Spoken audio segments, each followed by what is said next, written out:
The 360 shove-it is an ollie with a 360 board spin, so once you've mastered the pop shove-it, you're ready for the full move.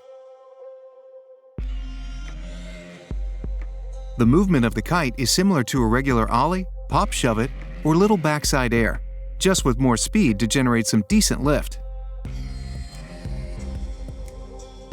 Let's take a closer look.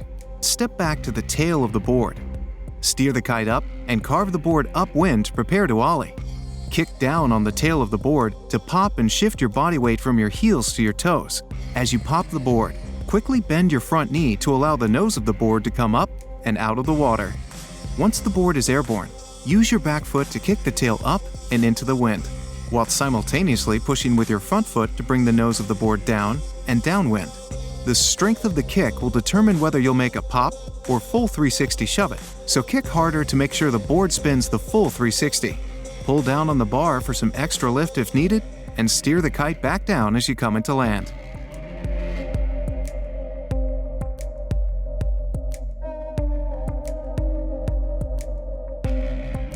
Kick with more energy than in the pop shove-it.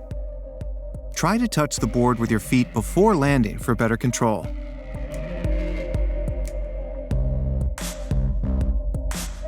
Let's recap the key elements. Shift your weight onto your toes when popping the board out of the water. Kick the tail into the wind and the nose downwind right after the board has left the water.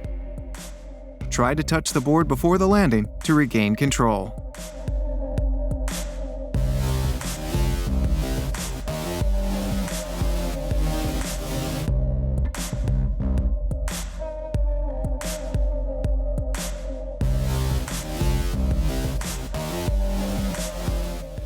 Enjoy your ride with Duotone Kiteboarding Academy.